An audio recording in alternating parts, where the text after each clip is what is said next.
When you think of a school prank, like an officially licensed, endorsed school prank from the school to the students, you think of some lame shit like, oh, your backpacks aren't allowed in the hallway today. Just kidding, you can keep them there. Oh, you're getting out of class 5 minutes early today. Just kidding, big prank. You're actually staying late. We're doubling homework and slashing all your tires. You think of trivial, dumb pranks like, you know, the fellow kids shit like, does anyone else Big Chungus? Signed the principal. Bad pranks.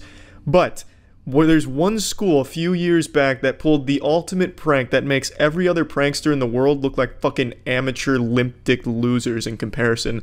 The prank was, for their pep rally, it was a high school, they invited a select group of students to the basketball court, they blindfolded them, and then they were made out with. The students were under the impression they were making out with another student in their class, but it turns out they were making out with their parents, their actual mommy and daddies.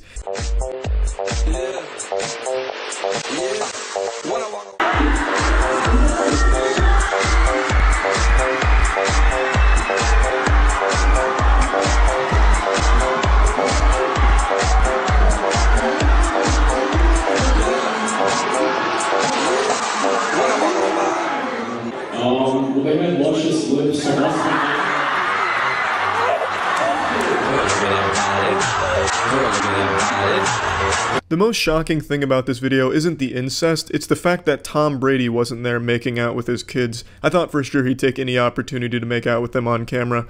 But now when I saw this initially, it was like a few years ago, and I thought for sure it was fake, you know, that wasn't actually their parents, it was just designed to be a shock viral video. And I didn't think anything of it until a couple hours ago. I was looking for douche tuber trends, and one of the pranks they're doing is kissing their parents. And the related video was the news report about this pep rally incident, and it turns out it's completely real. This school actually endorsed incest and had the parents make out with the students on the basketball court. Let's go ahead and play the news clip. To be fair, this was supposed to be a joke. But when it went viral on YouTube, some people didn't find it the least bit funny. As principal, I'm responsible for everything that happens in the school, so ultimately I'm the person who, you know, needs to answer for this. Man can't even help but crack a smile during the interview. That is not the face of remorse. That is a man who is content with his giant evil plan of incest. He was the Dr. Frankenstein, and his monster was sin. Pure incest sin. I can already see how this came about, you know? The pep rally planners came to the principal pitching their ideas. He's like, yeah, good shit, yeah, sounds great. But how about for a grand finale, we have some parents make out with their children on the basketball court, huh? Incest, it's a good joke. Now that's comedy, haha, haha. Now, dropping the sarcasm, comedy comes in all shapes and sizes and all forms. I don't think incest is a great form of comedy. I think the best form of comedy is found at my Twitch streams at twitch.tv/moistcritical. You should all go follow right now. I'll be live when this video goes up. Fuck yeah, would love to see you there. You don't have to kiss your parents, but you can come kiss me. Last Thursday, there was a pep assembly at Rosemount High School. Staff at the school planned a prank for the winter sports team captains. Each of them was blindfolded and kissed. The idea being the student think the kisser was another student, and then guess who it was. But the joke was, the mystery kisser was that student's mom or dad. It was a gag that ultimately went awry.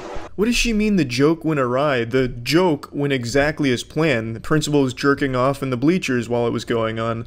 I mean, this is exactly how they drew it up. There was a malfunction. There wasn't like a miscommunication. This is exactly what happened. The parents wanted to come make out with their kids. It's very disturbing how down the parents were to just make out with their kids. This didn't happen in Alabama, surprisingly. This was in Minnesota. But I really just don't get what the reporter's angle. She's like, yeah, it was supposed to be a joke. It went awry. What do you mean? What went wrong here? And the joke was always kids making out with their mom and dad. It's a horrible joke. It's not a joke. It's a crime. It's literally illegal. I'm surprised this Congo line of incest didn't lead to summoning Lucifer, because this is such a huge amount of sin in a small area that it's goddamn unholy. But I don't understand why the news anchor is trying to make it so sympathetic, like, damn, they had such a clean, good joke in mind for their students, but unfortunately, something went wrong. For all the people who were offended, they're genuinely offended, and I owe them an apology. Why people were so put off possibly has a bit to do with context. Nope. I think what most people were put off by was the incest. I don't think it had anything to do with context or the storyline here, but I'm no certified news anchor, so what do I know? What some are upset about is what they saw in this 59-second YouTube clip, which, according to Principal Wallersheim, isn't 100% indicative of what happened at the assembly. What you see on the internet, sometimes you see just portions of what's really happened.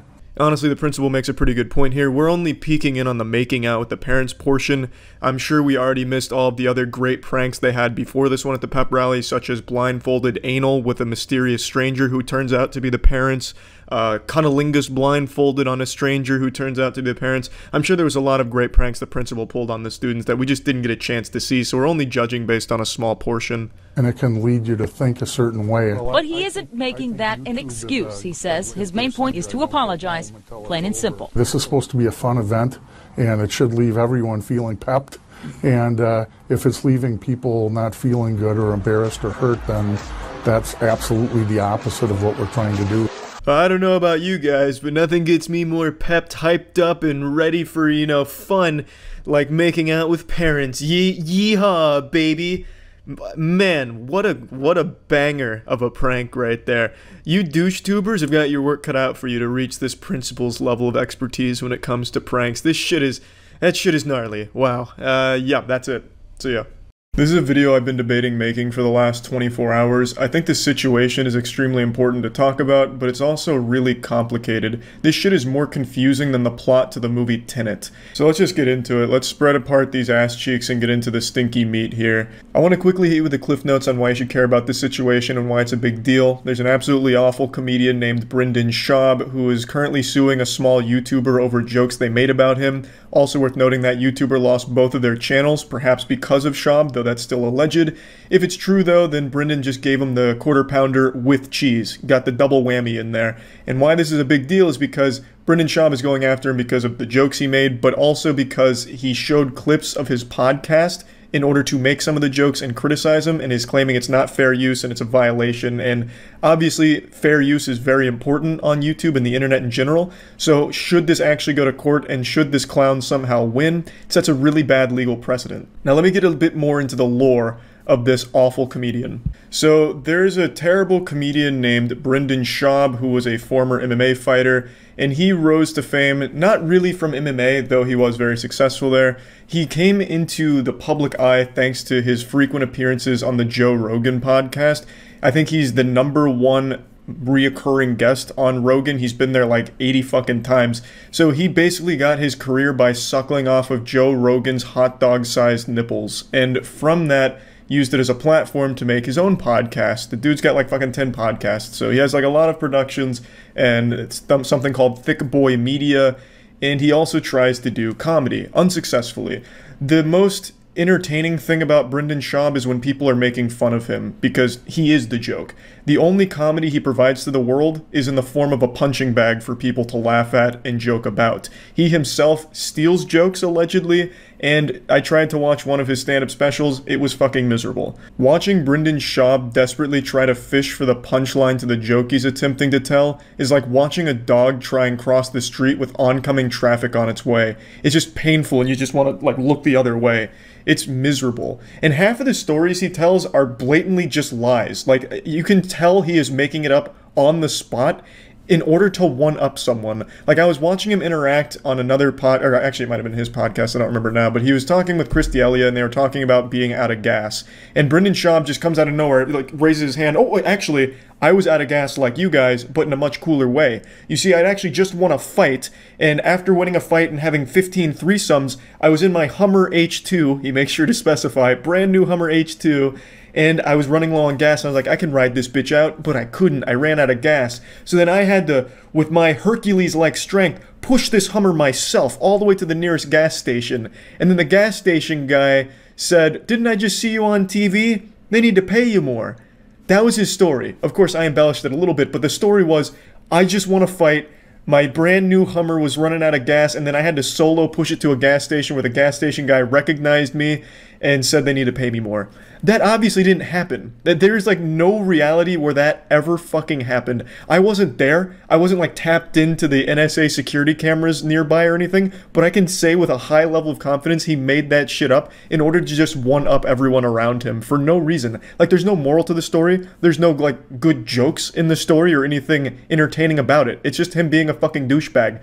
If you were solo pushing a Hummer, who was steering it? How did you push this Hummer and steer it all the way to the gas station? How far away were you? There's just no chance. And then just so happens the guy working the gas station watched you on TV moments before and then mentioned you don't get paid enough, and then what, everyone clapped, and then you became prom king? Like, he blows my mind. He is quite literally that frat douchebag everyone knew in college that would tell the worst jokes of all time, but no one bothered to stop them because no one cared, no one laughed, no one gave them any attention, but they convinced themselves that they were super entertaining in their own mind. That is him. That is Brendan Schaub. That is the comedic stylings of this absolute troglodyte. But anyway, so he is currently suing a small YouTuber over jokes that they were making about him. He's very sensitive. Brendan Schaub may look like a big tough guy, but he's actually a really soft, insecure man, if you can believe that. So the jokes hurt his feelings, and he used another company to take down the videos that were criticizing him, joking about him, and then went the extra step to sue him. Now, I can't show you the video where the YouTuber was going through the lawsuit because he just fucking showed the full legal document, because I can't show it because that's taken down, and also probably wasn't a good idea to just show the actual legal document. I'm sure there's something in place to say you can't do that, but he was very transparent with Brendan Schaub's legal document that was sent to him. It is a full-blown suing case from what I can tell. I'm no expert. I'm not a lawyer. I didn't pass the fucking bar or anything, but it does seem like he is going all out to fuck this man in the ass. I imagine this was supposed to be some kind of scare tactic to frighten this individual and make them stop posting mean things about Brendan, but the YouTuber said that they are going to fight it, they are going to go to court, and I think that's great because they need to beat this case. They need to continue to set this precedent across the platform that you cannot abuse this system like this. This is not okay. This is very clearly an exploitation of the system. This is just a slam dunk victory for the YouTuber being sued because Brendan Schaub has no case. If Brendan Schaub somehow won this, then it actually hurts Brendan Schaub too, because from what I understand, he also reacts to videos and uses clips from other things in order to joke and criticize. So if he wins this case, he fucks himself too. It's like mutually assured destruction from an absolute goddamn supervillain idiot. It makes no sense, and I don't think anyone around Brendan Schaub is smart enough to tell him how stupid he is. And I wish I could show you some clips of Brendan Schaub and all of this going on, but I'm not going to take any chances with how fast and loose he's being with the legal system here, so I'm not going to show anything from any of his podcasts or anything he's said. But what makes this situation really complicated is the fact that there's no real hero in this story. The YouTuber that's being sued is someone that I wouldn't really root for under normal circumstances. I don't want to mention their name, and I don't want anyone to harass Brendan Schaub or this YouTuber. I'm not going to mention their name, but I've seen a lot of archived live streams from their channels where a lot of very disturbing shit was happening. This individual sometimes would get drunk on stream and have incoherent ramblings and say some really fucked up and tasteless shit sometimes. And in one case in particular, I saw a clip of them leaving the stream and then arguing with their girlfriend, and it did sound like some type of domestic violence was occurring in the background. This is all alleged, and this is only based off of live streams that have been archived, but over the course of like the last 2 or 3 years that I was able to like look at this person, I saw a lot of people talking about frequent domestic violence on stream. I saw a lot of clips of him and his significant other constantly arguing, yelling, shouting, screaming, and just a lot of really disturbing things. Playful retard. Has no idea what's really happening. Oh, she annoys me. Kyle, it's her birthday, man. What is it? Yeah, stupid. You didn't get banned. You just were irrelevant. And I gotta handle the kids because you couldn't, stupid. Ban him forever. Yeah, whatever. Yeah, you're a fucking retard, fuck. I'm going to handle the fucking kids. This fuck. I like fighting with you.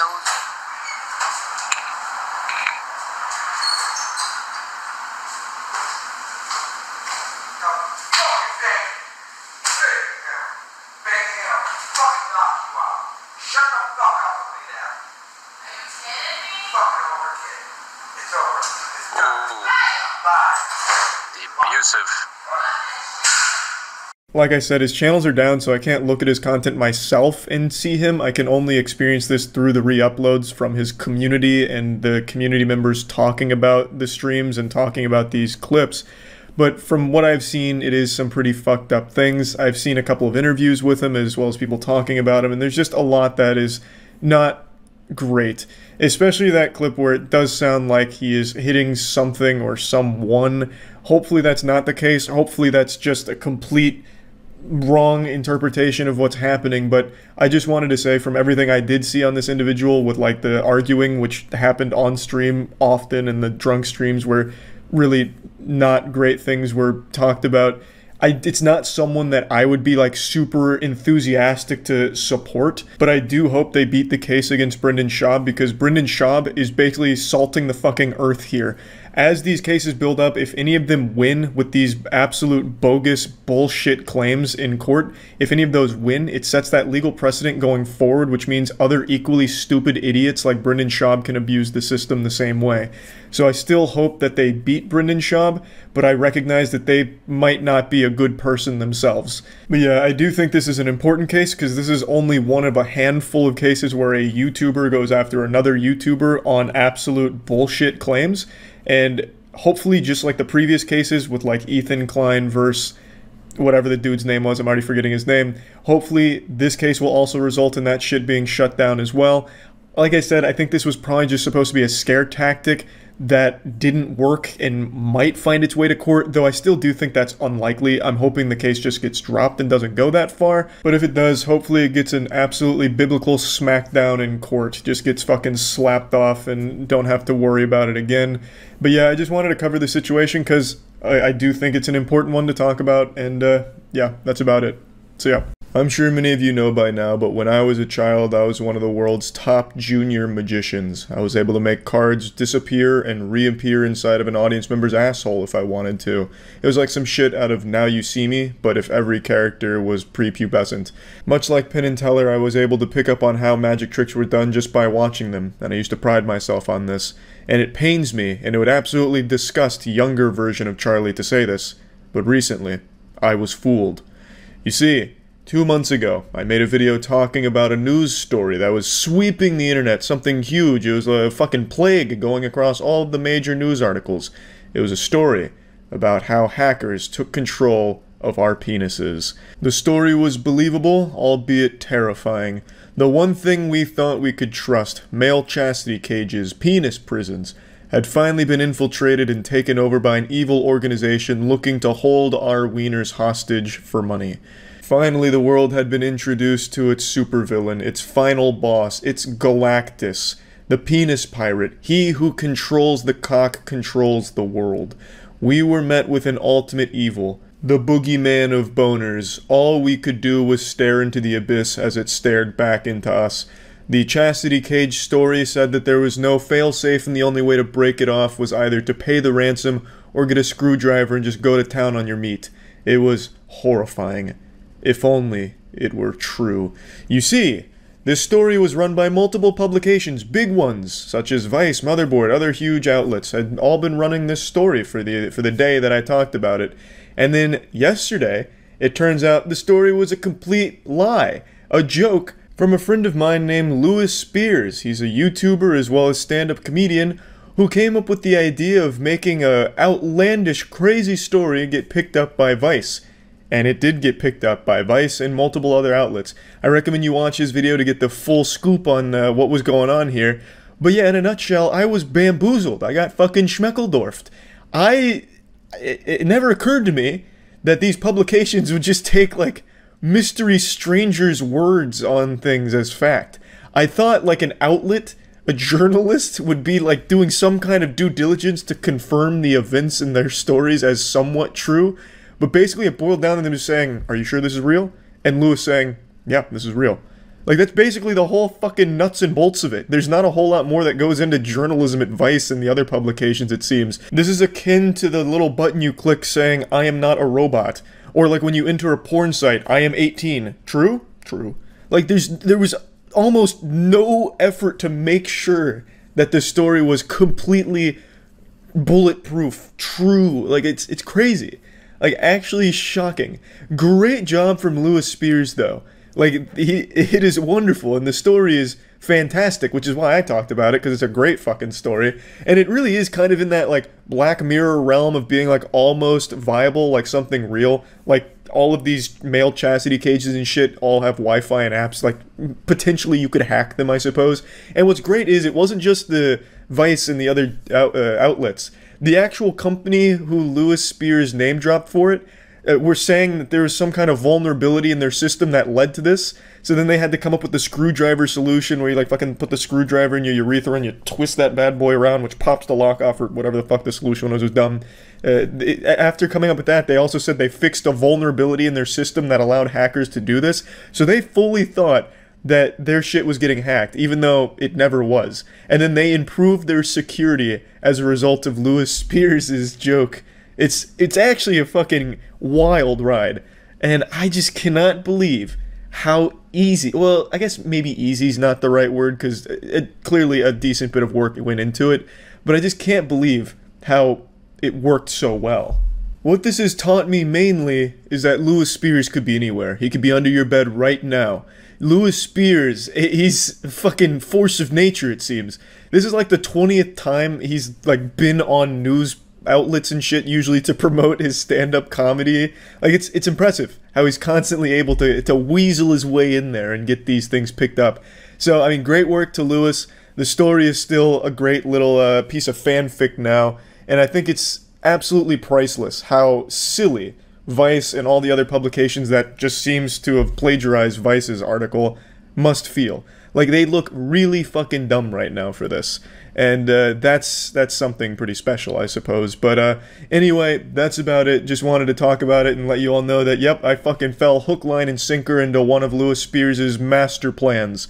And I feel real silly for it now. That's about it. See ya. Douche tubing isn't as easy as I make it sound. It's a very competitive field to be a successful douche tuber on this website. It's really an ass-eat-ass world when it comes to this shit, so you have to really go all in to try and find something unique to make yourself stand out in the douche tubing community. And this guy really came up with something wild here. This is a used condom prank on his mom. Truly nothing is sacred anymore. The gloves are coming off, and is the condom, clearly. Let's check this shit out. Let's see how the prank went. Welcome back to my channel, guys. It's Calvin Santana. Oh my god. This is Calvin. He's his own favorite comedian, constantly making himself laugh uncontrollably, and I have absolutely nothing against this guy at all. I just find him to be the perfect example for the impact douche tubers have on the younger generation.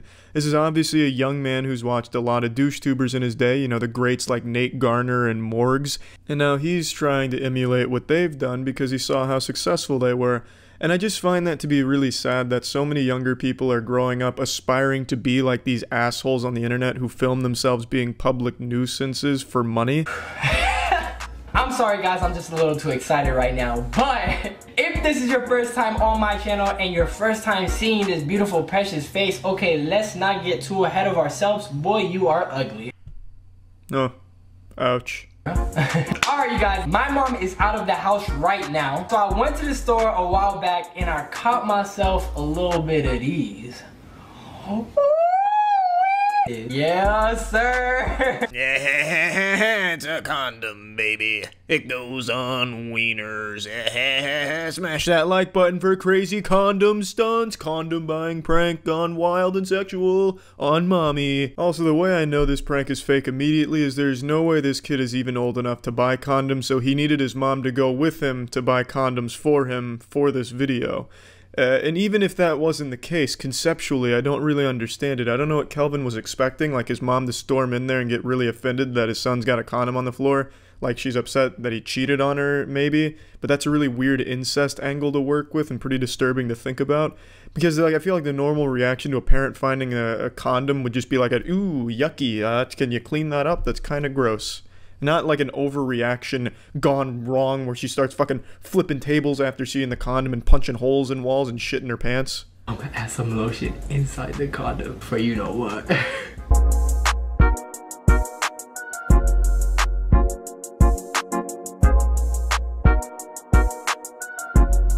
Have to critique the setup here. That's not what a condom on the floor in its natural habitat would look like. That's way too clean. This looks like a glamour shot, a photo shoot with a condom here, like it's advertising the brand. If you wanted this to be convincing, this wouldn't fool anyone. An expert of condom identification like me would immediately walk in here and call your ass a fucking fraud. It's just so obviously staged here, and no one would have the condom wrapper next to it. It just makes no sense. It needs to look natural, as if this just happened by pure accident, you know? Maybe some pee-pee stains around the condom, some urine drips around it, because let's say you ejaculated for so long and so hard that your body got confused and started just pissing really hard, filling the condom with urine, and then you panic, you throw the condom on the floor, bang, now you got some pee-pee and semen on your floor. Happens all the time, and that gives the condom on the floor some character. And it gives a little bit of a story, and you need the condom to have a story to it or no one's going to believe it. You throw in the urine and then bang, you're fooling even Penn and Teller with your condom setup prank. ¿No lo ves? Ya. Pero busca el fabuloso, dale, para que limpie. ¿Qué es eso? ¿Qué es eso? Oh. ¿Qué es eso? Really, Kevin? I skipped through the part where he calls his mom and tells her the cat threw up. That was his plan to get her in there by blaming it on the cat, calling her to come clean up cat vomit because he's incapable of doing it himself. I think it's a lame way of doing it. I would have gone a lot further. I would have called her panicked, Mom, I'm being haunted by a used condom. It's floating around. Holy shit, we need the Ghostbusters because Bustin's making me feel good. Oh shit, help, Mom. And then she'd rush in there all like, you know, confused and panicked. And then she'd see me on the bed and I'd be covered in used condoms, like a fucking sarcophagus of used condoms. She would be scarred, disturbed, and that would be some fat fucking douche tubing content. Take some notes, Kelvin. If you're gonna do the used condom prank again on your mom, you gotta double down on that shit. What are you doing? Put it down. That's so dirty. That's so disgusting, Mom. What are you doing? Yo pensé que mi hijo tenía un huevo bien grande. He's too small.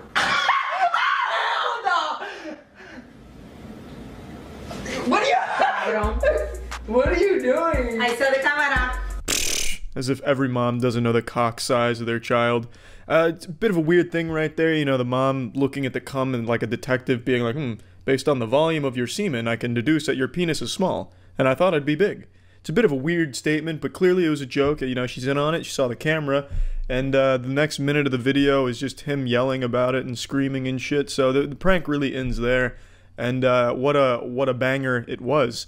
So yeah, if you want to try the used condom prank on your mom, you might get some gone wrong shit going on, like what happened with Kelvin and his mom. His shit was wild, absolutely wild. That's it. So yeah, I want you to really take a good hard look at me right now. You're gazing upon peak male performance. However, at just a glance, you can probably conclude that I'm not the smartest person this planet has to offer. I'm no stranger when it comes to doing stupid things. I once made chloramine gas in my bathtub because I was trying to kill a cockroach. I mixed ammonia and bleach like the world's worst chemist. It's one of the #1 things you're not supposed to do because it creates a poisonous gas. I waged biological warfare on one of the dumbest insects on the planet and lost. I nearly killed myself and put my girlfriend's life in jeopardy because I fucking smoke screened our entire bathroom with poisonous fumes. And it didn't even kill the cockroach. That little bitch was immune to it. I don't know if they have like some kind of natural immunity to chloramine gas or if he just had a little gas mask on under there. But regardless, it was reckless and very silly. It's a miracle I haven't electrocuted myself on an electric bug zapper because I'm attracted to the bright lights on it. Point I'm making is, I'm not the smartest person on the planet, but even I'm not stupid enough to buy this game. This blatant scam. I call it a scam, but it's actually more of like a joke, I'm pretty sure. So this is a $2,000 Steam game called The Hidden and Unknown, and a lot of people are talking about it on Twitter right now, and I've been getting tagged in this post a ton, because I have a bit of a reputation for buying these outrageously priced dog shit experiences on Steam just for the sole purpose of being able to wiggle my finger and celebrate that I'm the only person that wasted the money to play it. Thus, I'm the only person to have ever beat it. I've done this for 2 games now. One of them was Super Fight for $200, and more recently it was Dream, Super Dream, Dreamland, fucking Shark Boy, Lava Girl, Super Dream. I forgot the name of it. Like Never-Ending Dream or something, and that was like $130. But then there's this little goofball here, The Hidden and Unknown, coming in at a whopping 2,000 oysters, which is far too steep for me to justify a joke. It's just not happening.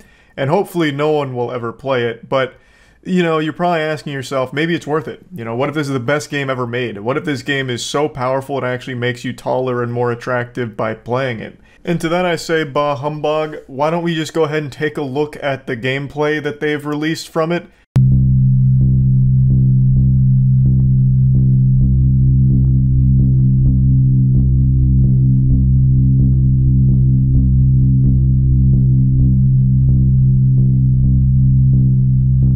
Golly, it's got everything you could ever need. Story, future, mystery, prediction, unpredictable, thus making your prediction fucking worthless. So it also has contradiction. I mean, you'll never need to play another game again. $2,000 for the last game you'll ever need. What a deal. Not only is the confusion guaranteed, but the financial burden is as well. Also, it's hard, strong, easy, weak, and hard. It's, I guess, a visual novel, because, I mean, the screenshots they show, you know I'm not a big fan of football, Brian said as he was entering the football field. So it looks like this is a really shittily thrown together visual novel thing, though I'm going to just speculate that there's not even an actual visual novel or game here at all. This was purely made to just try and get a single sale from a curious weirdo like me who sometimes can't resist the urge to just see what led to such a high price point for something like this. Now, Pyrocynical did an actual deep dive on this studio without buying the game, thank God. And it is such an interesting story. I highly recommend you check out his video to get the entire scoop. But I'm just going to go ahead and scratch the surface here. So, ProX or Prox team that made this pile of shit is trying very hard to just squeeze money out of dumb fucking idiots. I'm assuming the person behind it recognize that people are really willing to just throw money at nothing, like NFTs and shit, so they've made nothing for them to throw money at. And it's really fucking amazing. So he's made an Instagram account where he just takes Reddit questions and then has a text-to-speech bot read it for him. And then he's made a YouTube channel that does shorts that are the same thing, where it takes Reddit comments and has a text-to-speech bot read it for him over Minecraft gameplay. But when you go to their website, which Pyro covers all of this in depth, I'm just giving you the basics, but when you go to the website, they even have like Patreon tiers that are so unbelievably outrageous, it makes it very clear that this is supposed to be a joke, but one that they do also kind of hope in the back of their mind gets them a little bit of money. So let's take a look at their tiers here. For $12 a month, you get to join their Discord, where you get the supporter role and then a loyal supporter role after 12 months. So you're paying $12 a month for a Discord role, or excuse me, not even $12, 12 pounds a month, or 12 quid a month for the Discord role. But then, you know, the real bargain, the actual steal here for, you know, bang for your buck is 23.50 quid a month, and you get the exact same benefits as the 12 quid a month tier, but you get it in half the time. So you can get the loyal supporter badge in 6 months instead of 12, but then for 70 quid a month, you get the exact same benefits as the other two tiers, but then you get the loyal supporter badge 3 months instead of 6. Which, you know, how can you argue with value like that, to be honest? You know, Discord badges, that's worth more than gold, honestly. That's a better investment than real estate. If you're debating between, like, putting a down payment on a house or being a loyal supporter of the hidden and the unknown, I think the choice is obvious if you're looking for financial stability in the future. It's the Discord badges. So, I think this is fantastic. I also love that they're playing hardball. For 70 quid a month, you don't even get the loyal supporter badge instantly. You still have to subscribe for 3 months at least to get that fucking badge. But this is not their highest tier. Their highest tier, and the one that I think they make it very obvious that this is supposed to be satirical or just goofy and stupid for the sake of being stupid, is their 4th tier, which costs 1.4 million quid a month. Pyro's face really tells the whole story. That's a face of a man who's perplexed and contemplating whether or not this is worth it, you know, weighing the pros and cons here. And I gotta tell you, after reading what you get for 1.4 million quid a month, you'd be a fool not to sign up. You get all the Discord badges, and you also get extra voting power in all that matters.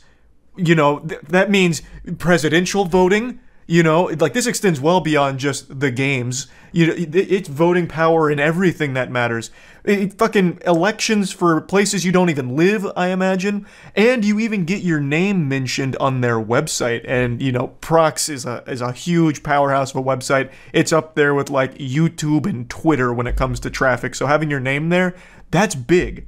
And then, of course, the cherry on top of the cake, and probably what most people would be most interested in, is you get a free copy of all the projects they create, including the hidden and unknown.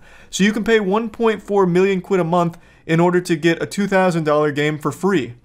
You're losing money not buying that, obviously.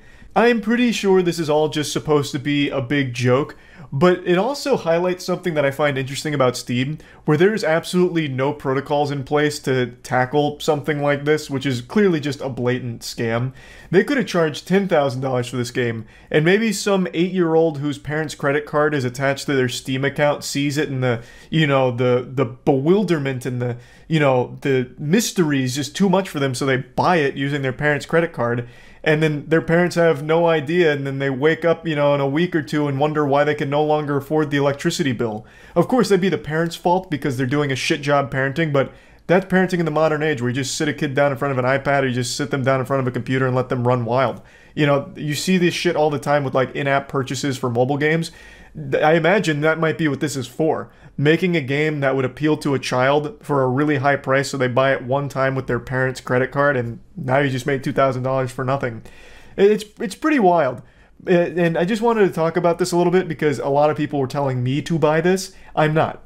I'm absolutely not. I can almost justify spending $200 for Super Fight, which is a single level and a 30-second game, but $2,000 is so far out of that realm, it makes me sick. I would absolutely puke if I even considered this for more than 3 seconds. So no, I'm not buying this game. I'm not that stupid. So yeah, just wanted to talk about this a little bit. That's about it. So yeah, I don't even know how to start this video. I'm just kind of ashamed of myself. I had to see the end of the Baby Longlegs at 3 AM series. I had to know how the story wraps up. I got too deep into the meat of this one.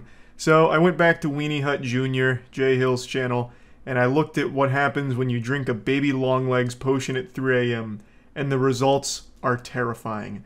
3 AM is the witching hour, and it's not something to play with. But Jay Hill's, this guy doesn't play. He fucks. Whatever you do, do not order the Baby Longlegs potion and drink it at 3 AM or you will turn into Baby Longlegs and you will die from the prototype. This video got crazy. Just when you thought it was safe to drink a Baby Longlegs potion, I had already placed an order for some. I had to cancel all of my weekend plans after watching this. I knew it'd be bad, but I didn't know it'd be this bad. This is a very potent concoction that I just wasn't prepared for. I should have just ordered meth instead. What up guys, your boy Jay Hill's back on YouTube for another banger video. And in today's video, I'm literally gonna be drinking the Baby Longlegs potion at 3 in the morning, guys. And if you guys have... It's honestly laughable how people still say that firefighters have the most dangerous job in the world when there's people like Jay Hill, whose entire career is about risking his life every day for banger videos, drinking potions, using a Ouija board to summon Big Chungus at 3 AM. These are the real brave heroes that are putting their life on the line. 3 AM YouTubers are the best of us. And I was thinking about this recently after I saw it in a comment. There's so many kids that are growing up with YouTube because their parents are just absent in their life and they just force the internet to raise their kids, so they're just on their parents' iPad forever just watching YouTube videos endlessly. They're growing up with shit like Jay Hill's 3 AM challenges and all of that, so that when they get older, they're going to look back at this content as if it was good. Like, this is going to be nostalgic content for them. That's so fucking sad. They're gonna be like, oh, the good old days back when Jay Hill was still going to an abandoned Toys R Us and snorting Baby Longlegs potion next to the dumpster. And find the potion that I left, and I'm literally gonna be drinking it near the toy store, and I think I'm gonna be coming into like a little baby or something. I have no idea what's gonna be happening, but he sounds like a Nightcore version of Bert from Bert and Ernie. And this is a pretty risky stunt, so credit where credit's due. He explains that he got the potion in a McDonald's Happy Meal, naturally, as we all have, I'm sure, and he left it at a toy store, so now he has to go back to the toy store to drink it, and this is big. You know, he's putting it all out there. He's ready to risk it all. He's going there. He's going to drink it after the toy store closes in their parking lot. So there is a chance that he just gets trespassed, or maybe after explaining what he's doing, they throw him into a padded cell.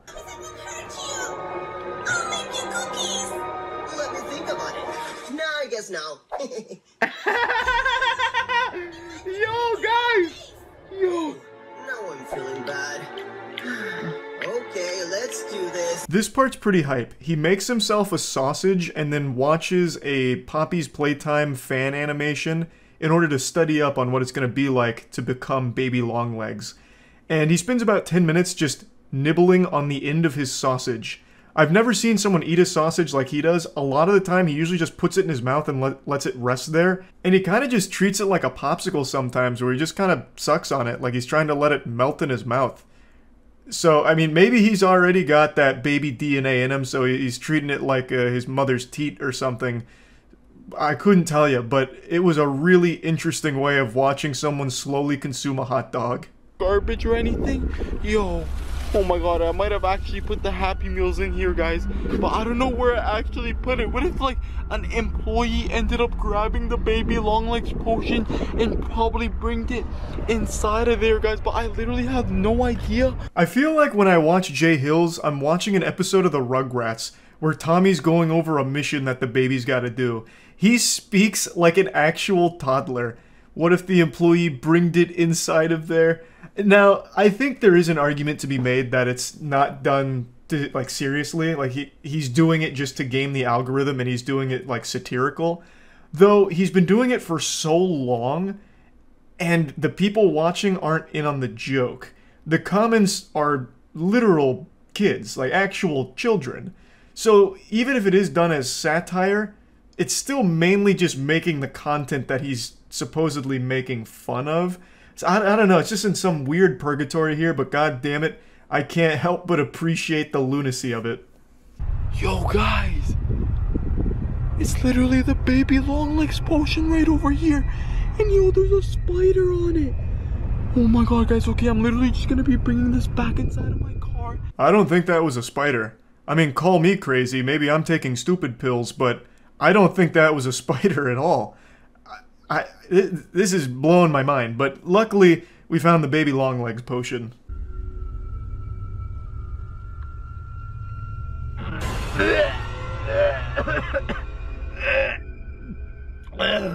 guys, I literally took a little sip of it. It tastes so bad. Yo, this is probably the worst tasting potion I've ever.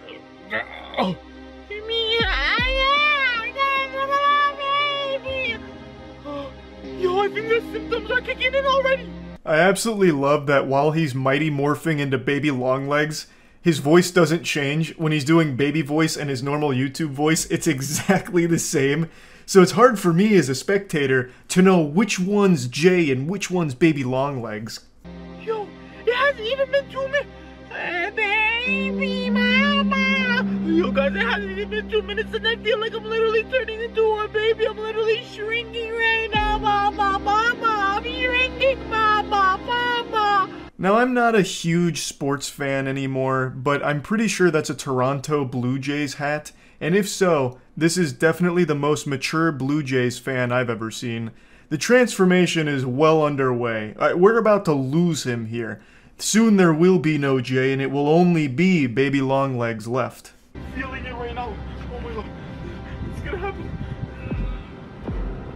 Oh my god, guys, look, it's me, I'm a baby. Look, down here, right over here. Whoa, this is so cool, I'm literally moving my whole body. Yo, I'm literally a baby right now. Zoinks! It looks like the baby Longlegs potion worked. Man, polyjuiced right into baby Longlegs. My goodness. I can't help but appreciate that he keeps using this same 3D model, which I'm assuming was just a free download somewhere, but it looks nothing like baby Longlegs. It looks closer to like a macaroni noodle. I don't know why he settled on this one. Surely there was something a bit closer to baby Longlegs that he could find somewhere, but for some reason, he just ends up with this abomination. Guys, I'm literally crawling right now. Whoa, do you guys see me crawling? Whoa, really so far from the camera. I don't know if you guys can hear me. Whoa, guys, I literally just crawled there. I'm gonna come back, guys. I'm literally coming back. Whoa, guys. It's a miracle. A lot of people say that some things are impossible in this world. Just show them this video. I think this is a great lesson that if you just set your mind to it, there's a potion that will unlock that potential. You know, anything is possible. And this right here proves it.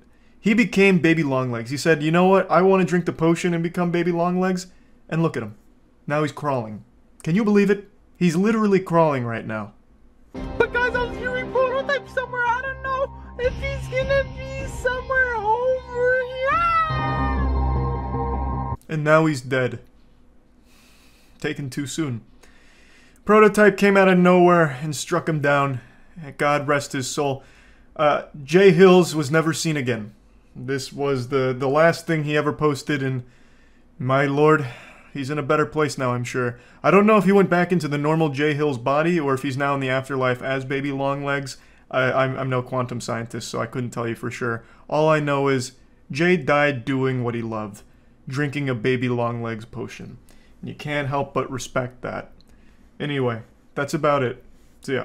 A year ago, there was an insufferable loser by the name of Tanner who made headlines by getting himself shot performing one of his garbage pranks, just harassing a stranger in public at the mall. He quickly found out this was the wrong one here when the guy pulled out the stick and gave him a Five Nights at Freddy's jump scare, blasting him in the stomach. I covered the story as well as the subsequent acquittal of the shooter. They accepted his claim of self-defense because he was fearful with what Tanner was doing because the prank was so fucking degenerate. However, he still faced an unlawful discharge of a firearm charge. I'm not here to just dive into that case too much, but when this happened, for the first time in Tanner's life, he made people laugh. Everyone was giggling at this story about the dumb, imbecile, idiot YouTube prankster getting himself shot by harassing a stranger for these deplorable pranks that nobody likes.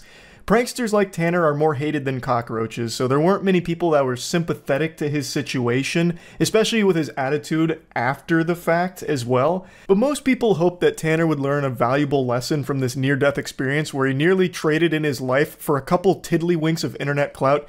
And, well, I wanted to give you a little update on Tanner today, because it's actually a tragic story.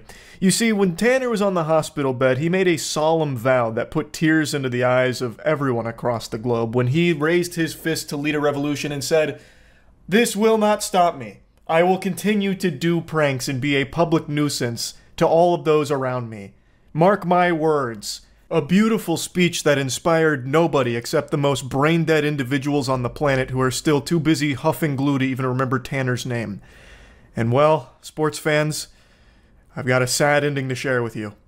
Tanner is still doing pranks to this day. In fact, the same pranks that got him shot in the first place. And he's doing it to the tune of 15,000 views a video. Despite getting shot, despite being a spittoon that the entire world was hawking loogies into and making fun of, despite common sense telling you that you should probably stop for the sake of survival, he disregarded all of it and continues to do pranks to this day for 15,000 views a video. He's not stopping recording me. He keeps following me around the whole store. I mean, maybe he's... Yeah, I don't know. Are you famous or something? You don't realize? I don't even know, dude. Should we go ask him, like, if he's okay? I think he's probably, okay. Tanner might not be famous, but his story certainly is, about the stupid YouTube prankster that got himself shot. A lot of people have heard of it now as a cautionary tale to being a douchebag growing up trying to do pranks for clout. But no one would ever recognize Tanner for that, obviously. But this is one of his more recent pranks, where he just goes up to workers at Walmart and says that his cameraman is following him around filming him, pretending he doesn't know who it is. And that's the whole thing. Nothing happens, like there's no jokes, there's nothing humorous. It's actually just idle dialogue that you would skip in a role-playing game. I think the most pathetic part isn't even him getting shot and continuing to still do this trash. What's the most pitiful aspect is that he's still so dog shit at it. Even the prank community that exists hate him because he is so boring and lame. Like, he is just bad at everything he does. He has no personality. He doesn't do any jokes. And his pranks are just like him wasting time. He just traps people in an inescapable dialogue tree of emptiness. It's just a void. There's nothing to even watch. It's actually a nothing burger. The only reason he even gets 14 to 15,000 views on these videos is because it's people that are still clowning on him for getting shot a year ago. So every comment in the comment section is people just reminding him and surprised that he's still doing it and wondering why. But I don't know. It's kind of weird. I've never seen nothing like it. No, not at all. It's very strange. If you go up there, they should be up there. The acid protection. You guys mind walking me to them? I just get me a little bit nervous when he follows me. Oh, of course. Yeah, no. Hey, I'm gonna take his camera. No, we can't take his camera, unfortunately. Yeah, I don't like it. We're gonna say you guys just leave this one time? No, he keeps, I walk in here by myself and he keeps following me with his camera. Yeah, I don't know who this guy is. I don't know. Okay, well. Oh, brother, this guy stinks. Nothing is happening. I don't even know what there is to watch. The fact that not only did they record this, but then post it blows my mind. It's just employees being nice, trying to be helpful. Like nothing, like there's nothing even like remotely entertaining there.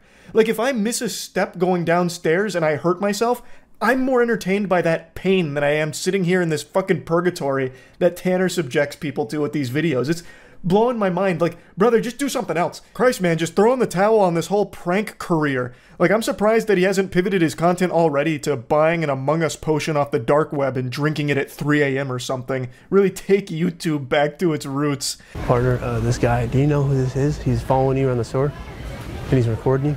This guy right here. He's been following you for a while. I was like, well, I gotta tell you. I have no idea. What is he? What is he? Takes me by surprise. You guys doing all right? Oh, I'm doing good. I just was letting this guy know that I'm being followed with a camera and he's not letting up. Oh, this guy's following you? Yeah. Is something wrong with him, or? Yeah, actually, there is something wrong with him. He's suffering from a terminal case of attention-seeking, a never-ending pursuit of internet brownie points. God rest his soul. You know what's even sadder to think about? Is when he got shot, that was probably the highlight of his life because there were eyes on him, finally. Like, his views on his videos blew up after he got shot because people found the channel and they wanted to go insult him and leave comments about it.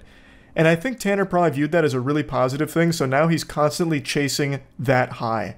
Like, that was his magnum opus. Getting shot in a mall performing his trash YouTube pranks. You do are aware that it is a climate difference, correct? Listening to him? Yeah, oh, he doesn't say anything. He doesn't say anything. You want to go to jail?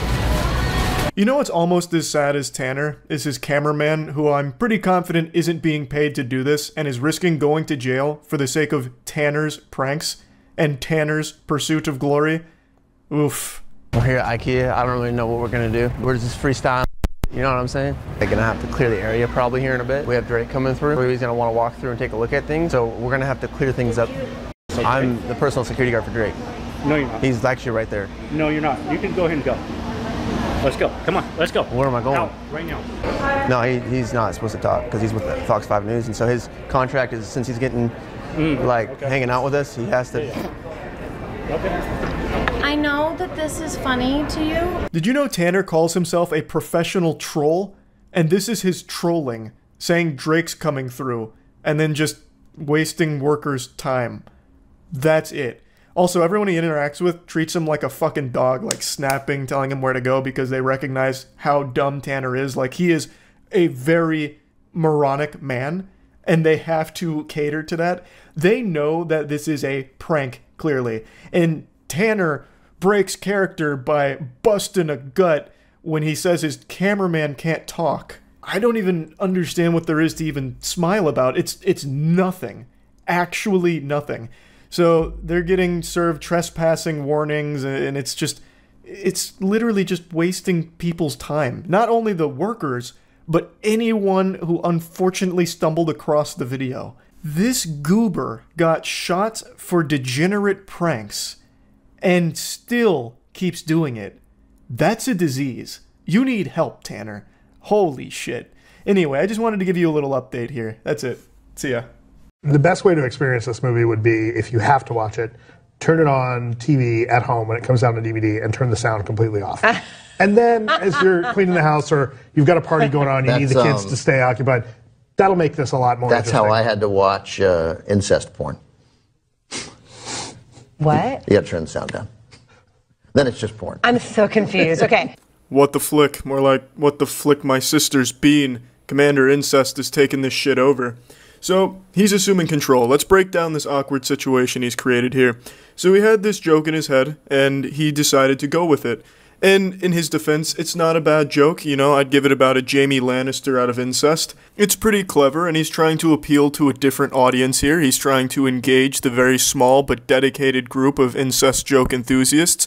So he's really going out on a limb here, so you can't fault him for that. Now, you can fault his timing here. The timing was certainly suboptimal, as the topic of conversation was a children's movie, and also, he didn't really deliver the joke right away. He just kind of interrupted and said, yes, it's like when I watch incest porn. So his co-stars didn't really know how to react to that. I mean, they seemed a little startled by it. What do you mean you watch incest porn? What's the relevance? And he catches on that they're not following, so he develops it a little further. Oh, because you mute it and it's like regular porn.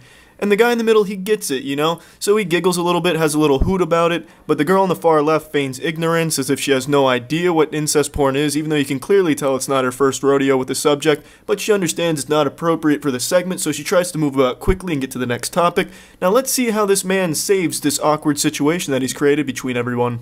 Or if you're on an airplane and you need to occupy your kid, let them watch it on an iPad or whatever, or on the little screen in front of you, and then they can watch it. You don't have to listen to it at all. I love that we're talking about the kids' movie, and you bring up incest porn. I'm just saying, every guy gets that moment when a friend hands them the box of old porn, right? And one of the tapes was incest porn. Now he's gone and completely changed the dynamic of what's unfolding here. He is fucked up. This is absolutely a mistake. Instead of just letting it be known that it was a joke and just rolling with it as a joke, he's trying to twist it, contort it a bit, into making it seem like a personal experience or some type of shared rite of passage that every man goes through. Oh yeah, we've all been there, you know, Rutherford Greenwood comes over with that big old box of porn and there's just that damn incest VCR there. You just gotta pop in the motherfucking TV and play it. You just can't even jerk off though, because you just feel uncomfortable because it's a father and his daughter and their sister fisting, you know. Just can't even choke the chicken to it, but you turn that volume off and then you're in business and everything's okay. And he's just made it weird now. Instead of it being a joke, now they're actually questioning, does my coworker just get boxes of incest porn delivered to him that he watches on mute while he jerks off? And I have no fucking idea what the JJ, the jet plane advocate over there, that lady was thinking with her airplane comment. That wasn't helping the situation at all. So really, it's just a lot of missteps going on here, but let's see where he takes it from here, because now he's really fucked his whole system up. Did that ever happen to you? Oh, great. Ben has different Just to be friends clear, than you do. just to be clear, these were all grown-ups. It was like the Ben has 22-year-old different daughter, right? It was a... Now he's backpedaling a bit and addressing the very first issue, which was his timing. Why is he interjecting this incest joke when we're talking about a kid's movie? So he's making sure it's very clear and understood that the dump trucks full of incest porn he was delivered was perfectly normal and legal. They were of age. They were 22 years old. They consented to it. The angry lobsters that were pinching their nipples weren't harmed in any way after the shoot or during the filming. And he is an okay, stable man. And he is totally normal for muting it and not having to worry about the exposition or the relationship between the mother and daughter or the father, brother, and sister, etc. The lady on the far left takes a gulp of water, once again refusing to address the elephant in the incest room. She just doesn't want to talk about what this man has started here, which is a mistake, really. It's best if you just talk about it and bring it down instead of just ignoring it, because then it progresses and makes it even more uncomfortable. The lead singer of Smash Mouth in the middle there is the only one who's really grounded during all this and staying rational. He called out the guy for being weird for saying that, and then he even, you know, kind of looked at him like, hey buddy, when you come to this studio, you leave the incest porn at the door. We don't do that here. So he's really the only one that's stabilizing the situation and making it less awkward than it could be. So let's just see how it ends. But then you're like, oh, Jesus, it's their dad. And then I'm like, well, I'll just mute it. And that's the end of the segment from what I can find. Overall, I'd say it was a very solid broadcast for the whole family to enjoy. He really held it down and improved the show, I think. And I wouldn't be surprised if he got his own TV spin-off with the catch line, "It's not incest if the volume's off." I'm sure that would be a huge smash hit. Yeah, so that's about it. I just wanted to break down this awkward situation and explain what was going on here. So, yeah. See ya. Instagram comedians are shitty. Everyone knows that. There's nothing more that can be said about Instagram comedians that hasn't already been said about a gas station urinal. But what's worse than an Instagram comedy person that just posts the shittiest skits and the dumbest fucking trends?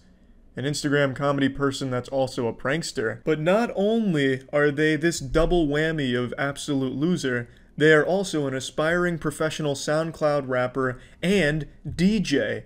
Fucking 4 horsemen of the apocalypse all rolled up into one pathetic fucking loser. I'm talking about an Instagram comedian called James. I'm gonna give you no more information about him because he's so desperate for clout, just trying very hard to climb his way up to the bosom and suckle from the juicy tit of internet points that he'll go as far as to fake a coronavirus outbreak on a plane. And that's even giving him way too much credit for what he tried because he didn't put any effort into it. It's not even a good joke or an attempt at a joke.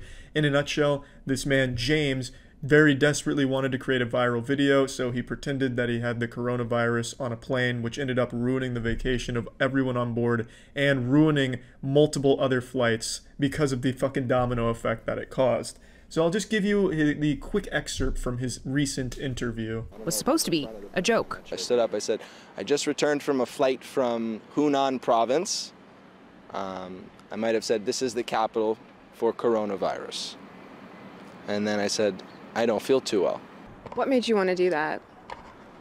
Well, it was really just to create a viral video. That was a good one, buddy! James looks like that middle school substitute teacher that all the students would make fun of and not respect their authority. But yeah, there you go, case closed, baby. You heard it right from the horse's asshole here. He just wanted to create a great viral video, which didn't work. Not only did the video not go viral, not even the story is popular. This clip only has 4,000 views. There's only 2 articles written about it. One of them's from Vice, so that immediately doesn't count. No one gives a shit about anything you've ever done, James, as if that wasn't clear enough by your shitty SoundCloud career that's going absolutely nowhere. The only people that care about this are me and all of the people whose vacation you ruined. Not only did this plane have to get turned around so he could get kicked off of it so it didn't go to its intended destination, thus fucking all of those travelers' plans, it also altered multiple other planes' paths because of this little stunt that he pulled. He's just a true piece of shit, and he looks like Harry Potter with a severe meth addiction. So why do I care about this story? Well, beyond the fact that the joke itself is so terrible, I think it all illustrates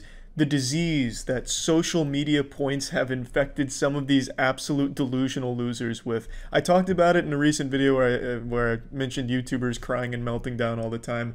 But not only do they just desperately want this imaginary clout shit on the internet, they have been trained to be so totally humorless that this fucking loser James thought that that was somehow a joke. This isn't even the first time he's done a plane prank, as he calls it. He did one a few years ago where he stood up using nearly the same script as this one. He stood up and said, "Can I have your attention, everyone? Lil Wayne's new album just dropped." And then sat back down. That was his plane prank viral video attempt? I mean, that's harmless, but it's so fucking garbage, it makes me want to puke. It's fucking bad. Between Instagram and TikTok and Facebook and Twitter, internet humor has lost all entertainment value to anyone over the age of 11. It's fucking gross how not entertaining the fucking comedy skits and pranks and shit are in the popular internet shit. You know, set aside the severity of the coronavirus and all that shit, you should be allowed to joke about anything you want to joke about. But this shit here is such a lame attempt at a joke, I actually can't wrap my fucking head around how anyone could even look at that and for even a moment be like, ah, that was a joke. Because it's so fucking terrible. Take, for example, TikTok. The vast majority of your popular TikTok comedy videos are goofy dance. And then somehow people are mandark laughing to it, ha ha ha, ha ha ha ha ha ha, going fucking wild, leaving millions of hearts on it, and that shit is training these turbo-virgin, humorless losers to think that, so that's comedy. I'd straight up prefer Amy Schumer than the fucking internet comedians on Instagram, TikTok, Facebook, and shit like that. It is truly god-awful shit. And a lot of it's just being a straight-up public nuisance. Recording in public where you're pouring Gatorade and shit on the floor to the sound of some popular pop music. It's just genuine degeneracy. I remember there was a popular one a while ago. This predates even TikTok. This is probably before some people were even born watching this. There was the put them in a coffin, where you jump on shit and cross your arms and just destroy whatever you land on. So people go into gas stations, you just say, put them in a coffin and jump on the fucking shipwreck, knock it all over and run away, leaving it for them to clean up. That's the kind of shit that people are getting trained to think is comedy. Because some of that shit just goes absolutely viral, licking ice cream and shit right off the shelf and putting it back. It's fucking upsetting stuff. Like, if I was on this plane and James ruined my vacation with that shit, I'd be livid. I'd be mad. I'd be like, damn you, James. Damn you, grr, I'm mad. But as I simmered down, relaxed, fucking drank eucalyptus oil or something, I don't know, some calming shit, I'd be even fucking madder at the fact that James thought that was somehow a joke. That comedy has so little meaning to the internet anymore that James was somehow trained to think that that was a joke. It's fucking, that's the most upsetting part, to be honest. That would be what would make me even, that would fucking grease my asshole even harder than just having my vacation ruined because of some fucking public nuisance loser. Just him being taught that that is somehow a prank. It's just fucking upsetting stuff, to be honest. Really, piece of shit. James, big piece of shit. But I will say, I think he's just the product of the Instagram comedians that have come before him, and just emulating the kind of behavior he sees from very popular viral shit on other platforms. But he's still a piece of shit. I'm not giving him excuses. I just think you have created monsters like James. That's about it. So yeah. Nothing haunts a chode more than a FaceTime of a popular character at 3 a.m. by a shitty YouTube douchebag. Right now, J-Station kind of has the monopoly on it. He's the gold standard of shit FaceTime scary videos. He's the blockbuster in the space. But there is a Netflix on the way, a competitor. His name is Hype Mike. I just found out about this man today. He's basically J-Station without the crippling meth addiction. Instead, this guy's traded meth for coke. This man is always high energy. He's fucking feeling himself. Let's dive right in with one of his bangers, FaceTiming Andy and Bonnie from Toy Story at 3 a.m. What is up, guys? My name is Hype Mike. Welcome back to the hypest channel on the internet. Tonight, we're going to be attempting to call Bonnie and Andy at the same time at 3 a.m. Ah, yes, Andy and Bonnie from Toy Story, the apotheosis of horror, the first two characters you think of when you think of something terrifying. Jesus Christ, Michael, I tell you, just the fact that you're about to FaceTime these two is enough to send shivers down my ass crack and send me to bed with wet nightmares. I don't even need to see the video. Call them both at the same time. Now, as you can see right here on both my phones, it is currently 3:09 in the morning. And just to show you guys that I do have both Bonnie and Andy's phone number on both my phones. Well, Michael, you'll get no argument from me. I think it's pretty hard to scientifically dispute that kind of evidence. It's very clearly Andy and Bonnie's number from Toy Story because he just showed it to us on his phone. Who the fuck else would it be? Actually, Michael, the more I look at it and the more I think about it, how do I really know that's their number? You're gonna have to prove that a little bit more. You're gonna have to give me a little more to work with there. We live in 2019, a society where we can deep fake Keanu Reeves' face on a staged gas station robbery for a joke video and have people believe it was the real Keanu Reeves. In fact, Michael, I don't know if you knew this about me, but my face has actually been deep faked on a few porn videos. One of them had 6 dicks surrounding me. I've never even seen 6 penises in my life, Michael. Well, that's not... If you tally up every dick I've seen over the course of my 25 years, like, cumulatively, it's definitely going to be in excess of 6, but never all at once in a circle surrounding me. I've never been in that situation, Michael. So clearly you can see where my skepticism is coming from by just looking at a name on a phone. It's not enough to convince me. Hello? Hello? Who is that? I'm Bonnie. Who are you? Why are you calling me? Who's Bonnie? I don't know. I'm just a little... Wait, Bonnie. Wait, you're that little girl who took my Woody doll. Well, not to butt in here, Andy, but she didn't take your Woody doll. In fact, if you remember at the end of Toy Story 3, you gave her your Woody doll. So I don't know why you're acting like such a big fucking prick here. She didn't steal it from you. It's not like she rappelled down your rooftop and busted through your window to steal Woody in some type of Mission Impossible experience. No, that's not what happened. You gave it to her. Now, I have to say, Michael, I'm going to criticize the production value here a little bit. You're putting on a voice for Bonnie. You couldn't find the real voice actor for Bonnie.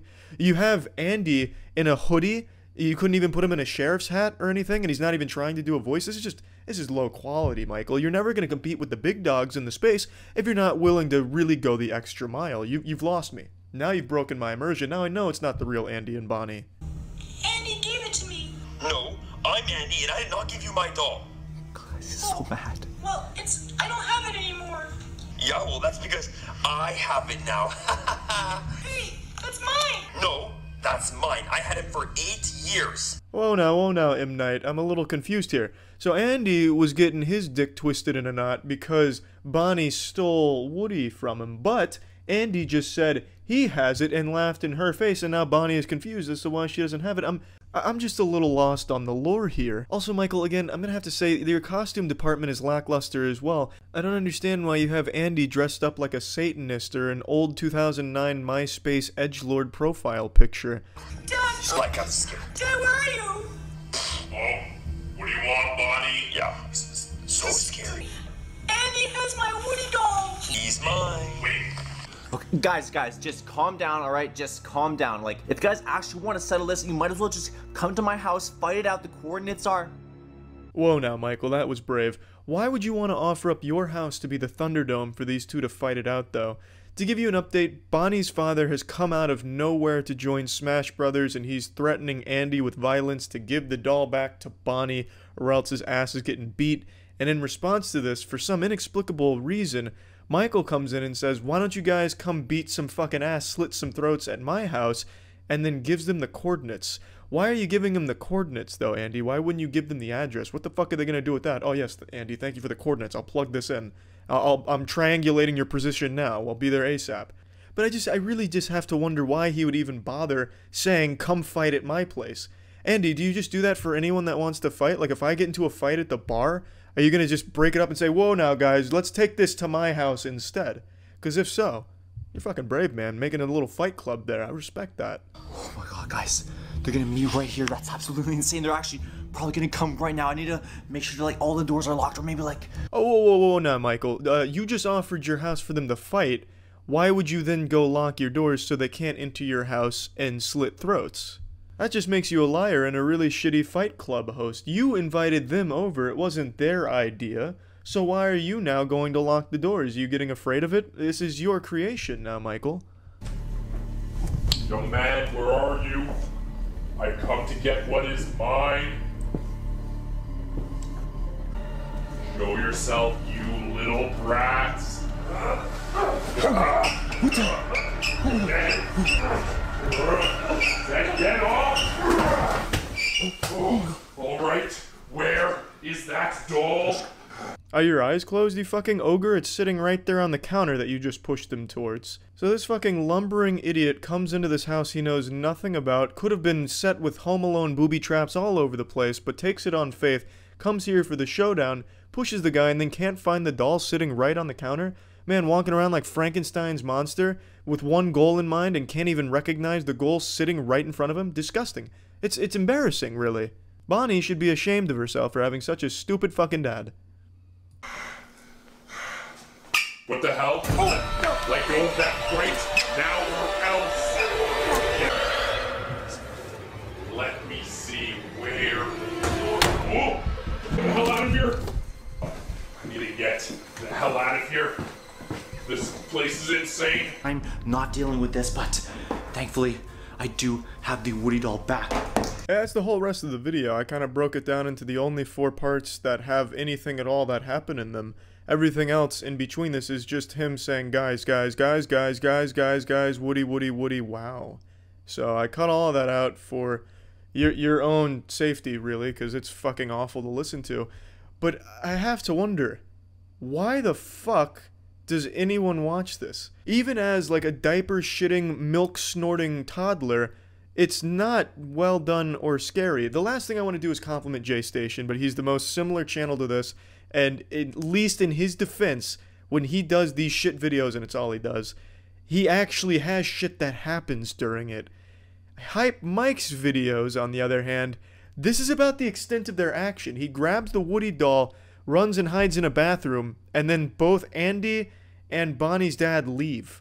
That's all that happens. It's not even like an attempt at like tension or scariness. Genuinely, nothing fucking happens in the 10 minutes plus. I don't get it. I can't wrap my head around it. At least when you look at things like if I was a kid, I could maybe see why that would make sense. But here, fuck me, I don't get it at all. Hype Mike. Yeah, it sucks, but good work out there, I guess. I don't fucking know. Anyway, that's some more scary FaceTime shit. Always fun. See ya. What's up, everybody? It's Critical. It's not often I read a news story that really catches me off guard anymore, especially not one related to someone going to jail for something stupid, because it's well known around the world that the US justice system is just pure absolute smegma. There's more justice in the fucking Mad Max universe than in the US. However, today I did come across something that really did surprise me. A man named Josh Palault, who actively played Runescape, spent 6 years in jail for being too edgy in the game. There's rapists, real rapists, that spend less time in jail. Now, normally when a RuneScape player goes to jail, it's over robbing someone for RuneScape GP. That shit's more valuable than real-world gold. If RuneScape GP was an actual cryptocurrency, it'd be making Bitcoin look like Monopoly money. But this man wasn't holding up anyone for some fake money. He got arrested for being too edgy. If this is a little taste of what our future holds here, a little facial with pre-cum instead of the full load, then I have no doubt that half of Twitch chat will be behind bars in a week. Now, Josh recently got out of prison after being in there for 6 years, and he did an interview with a YouTuber named Silent Core. It's a pretty interesting interview, and in it he seems pretty positive about his future, which I just find incredibly surprising. If it was me who got thrown in prison for 6 years for some bullshit edginess, if I said something like, oh, fuck toilets, I'd rather shit on streets, and they tossed me in the slammer for 6 years, I'd come out of that shit angrier than the Hulk. You won't like me when I'm wrongfully convicted. I would be the angriest motherfucker on the planet. I'd turn into a supervillain as a result of that hogwash. So hats off to Josh for keeping his head up here. Now, in a nutshell, the story is as follows. Josh was playing RuneScape, some kid told him to kill himself. Typical edgy humor, standard edginess 101. Josh, then being quite inebriated according to him, dials it to Edgelord 4000 and says, okay, I'll kill myself, but I'm taking the whole school with me. Pretty basic stuff if you've ever streamed on Twitch or YouTube, or pretty much been on the internet anywhere. You can go on the fucking Neopets forums and you're seeing the same type of edgy humor. I don't think anyone's ever actually giggled at edgy humor. It's all just pretty stupid and juvenile, but for some reason quite popular. And unfortunately for Josh, the kid then reported him to Jagex. Jagex then reported him to the authorities, and the authorities came, arrested him, and gave him 6 years in the big house. A classic Stephen King novel, just without the underage orgy in the sewer right before fighting it. What's the most surprising thing about this isn't that he was arrested for the threat. I at least can think of that in a positive way. Oh, they're paying attention to threats everywhere. I think that's good to an extent. However, they thoroughly investigated this, searched this whole house, got psychic evaluations and everything. They found no weapons. They found no indication that he was off the hinges and that he would actually do anything like this. He was professionally evaluated and they didn't think he was a danger to himself or others. Fucking teachers from his school would testify that he would never do something like this and they believed he was innocent, but it didn't matter. He still got 6 years in prison, and he spent 6 years in prison. Pure fucking madness. This is not only just an abortion and perversion of the word justice system, it's just downright embarrassing for everybody. That's fucking awful. It's just horrible what happened to Josh. Really. Like, edgy humor, okay, you know, it's stupid, but you shouldn't be thrown in jail for being edgy. That's just absolute fucking insanity.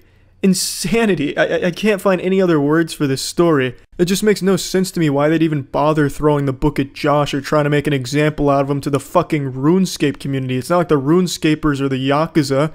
You don't need to make an example out of somebody from that community. You shouldn't be patting yourself on the back for getting a RuneScape player off the streets. I just don't get the thought process here at all. It's not like throwing Josh in jail stops people from wanting to be edgy. It's not like the sad virgins that go on Tumblr to be edgy are gonna stop doing it because now Josh went to jail for it. All this did is take an important chunk of Josh's life away from him for no reason at all.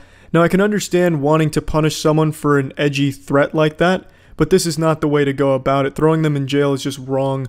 What you should do is confirm there was no real risk, which they did, and then punish them accordingly. You know, community in service for a year, no internet for a year, probation, something that doesn't ruin the person's life for being edgy and making a stupid decision. This whole story was just ridiculous and sad. But yeah, that's it. So yeah.